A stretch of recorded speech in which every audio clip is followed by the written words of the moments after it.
एबे युव संगठनटा अधिक दरकार से माने जोठी भी तांकर समय दे पारिबे एवं तांकर इच्छा शक्ति भी आहुरी बढ़िबो आउ संगठन निश्चय मजबूत हबो सेति पई एई भलिया करा है निश्चय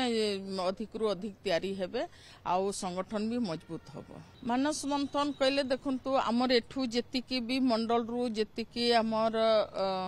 चयन होई सरिले एबे जिल्लार चली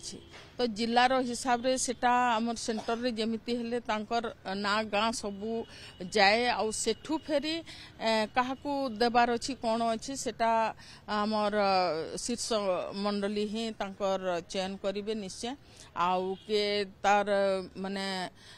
योग्य अयोग्य से सबू निश्चय से माने परखिकी देबे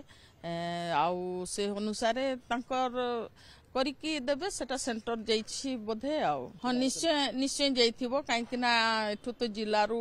सबू जो फॉर्म सबू गलाणी आउ तार डेडलाइन भी थिला किंतु प्रवासी भारत जो आमर प्रोग्राम थिबार द्वारा टिके एपट सेपट समस्ते टाइम रो किछि विलंब होई थाई पारे आउ ठीक टाइम रे तार निश्चय डिक्लेरेशन होबो हाँ सब टाइम रे ही दिया जिवो दिल्ली रु आसीबो या कोठू आसीबो किंतु सेटा लोकन को जणा जिवो।